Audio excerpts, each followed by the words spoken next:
Please use earphones to get best video experience. Hey guys, this is Sanskriti Mittal, a manager at Sigma, the business club of NIT Trichy. And this is the first guesstimate of our guesstimate and case study series.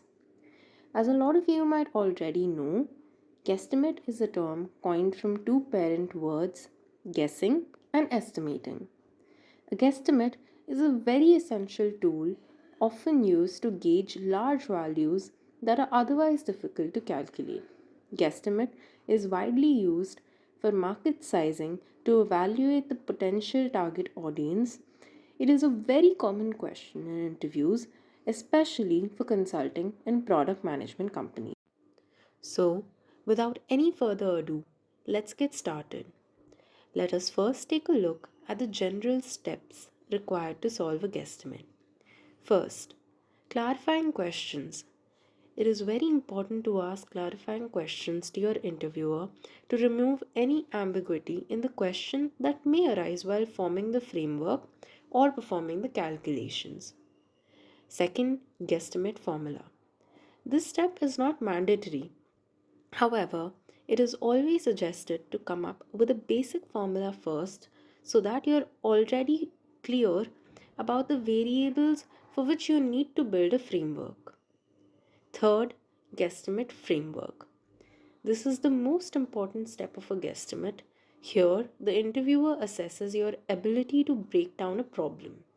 The best way to master this step is by practicing a lot of questions. Through this series, we intend to help you categorize the various guesstimate problems into a few simple frameworks. Fourth, fitting in numbers. In this step, the interviewer assesses your ability to make approximations and perform calculations. Remember, take your time while performing this step as calculation errors can make a wrong impression. Also, often candidates tend to give numbers to the interviewer even before completing their framework. This is a bad practice. Note that while you assume values during your guesstimate, you make sure that these numbers are justified and fair. Also, make necessary approximations while solving. This keeps the guesstimate clean and easy to perceive even for the interviewer. 5. Sanity check. A lot of times the interviewer might not ask you to do a sanity check. However, it is always a good practice to perform a sanity check as it shows the interviewer your understanding of numbers and your instant ability to judge values. Now, let us discuss the two frequently used approaches to solve a guesstimate: top down approach and the bottom up approach. Top down method starts with the largest universe possible, which the guesstimate is a part of.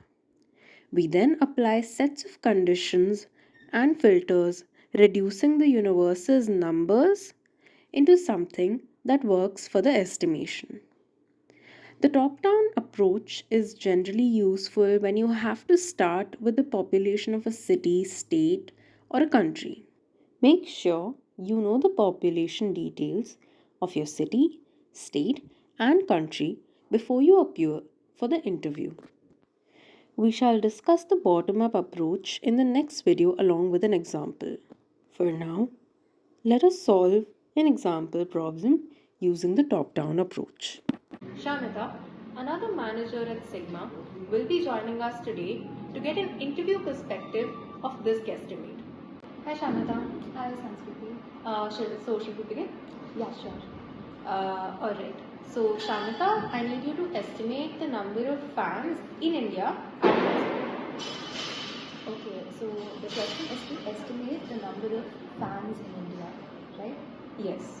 Okay, are we talking about, I just have a few clarifying questions. Yeah, please go on. Okay, so are we talking about just ceiling fans, or are we also including table fans or exhaust fans and things like that? Just ceiling fans. Just ceiling fans, okay. And so we're talking about ceiling fans in just residential buildings, also government offices, schools, and malls and things like that. Right. Just houses, residential buildings basically. Okay, just residential buildings that are occupied? Yeah, that are occupied. Okay, and just another question. Yeah. So in residential buildings, are we only including houses, or are we talking about common areas, the corridors, the Right. You can just consider the houses, like inside the house, yeah? okay, the number of ceiling fans inside the house. Right. Note how the candidate first cross verifies the question that was asked to her. She then asks very effective clarifying questions. Okay, can I actually have a few seconds to come up with a formula to solve this question? Yeah, sure, please go ahead. Okay.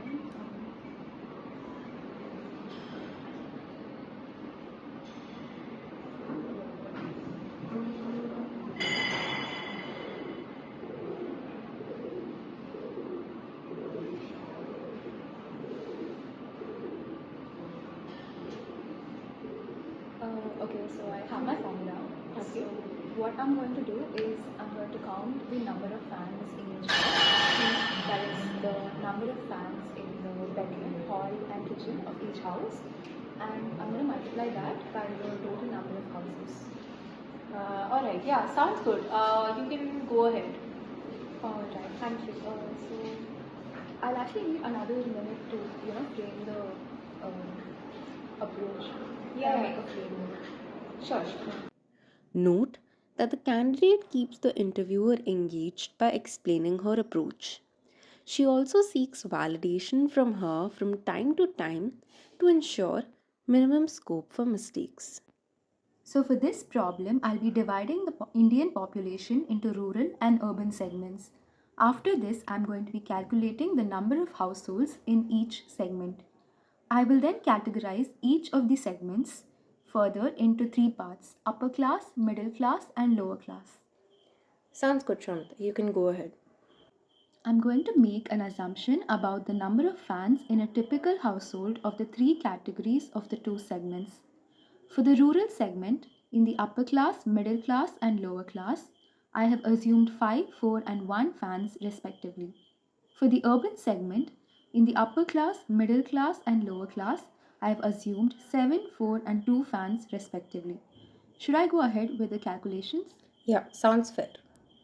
So I've started with 1.4 billion as the Indian population. I've assumed 40% of the population to lie in the urban segment and the rest 60% to lie in the rural segment. I've then assumed a rural household to have 5 people per household on average and 4 people per household in the urban segment. This is because rural families are generally joint families and urban families are nuclear. I have then assumed upper class, middle class, and lower class to be 10%, 40%, and 50% respectively in the rural segment, and 20%, 40%, and 40% in the urban segment. I'm also assuming that all upper class and middle class households can afford ceiling fans. However, in the lower class households of the rural segment, I've assumed that only 20% out of 50% can afford ceiling fans, while in the lower class households of the urban segment, I've assumed that 20% out of 40% can afford fans. Seems okay, Shamita. Let's go ahead with the final calculations. Note how the candidate gives an explanation for every assumption they make. This makes a very good impression about the candidate. After approximating the values found earlier, the sum of fans in the rural segment are 410 million and in the urban segment it is 490 million. This brings the total to 900 million fans. Okay, Shamita, do you think that's a fair value? I think I will have to verify by doing a quick sanity check. Okay. So what I'm going to do is divide this number 900 million by the total population to check the number of fans per person. Alright. zero point 0.9 billion by 1.4 billion comes to approximately zero point 0.6 fans per person. This seems like a slight overestimation. Okay, so what would be a just number according to you? I think about zero point 0.5 fans per person. That is 700 million fans. Can you justify this number? Why do you say 700 million? Okay, so I think that a huge portion of our country's population falls under the lower class segment, and that's much bigger than the upper class segment. And a lot of the households in the lower class segment do not own farms at all. Right. So I think the average should come down to two people sharing one farm. Right. Good work, Shamita. Thank you. In this example, we saw that the candidate very systematically solves the guesstimate. She also points out that her value is an overestimation with a very good explanation. We have now reached the end of this video. You can find the PPT used in this video attached in the description. If you found this video helpful, do subscribe, like and share. Lastly, do try these DIY guesstimate problems based on the framework discussed. You can share your solutions with us through our Insta handle at sigma_NITT, where we post business related content regularly. Alright then, stay tuned till the next video.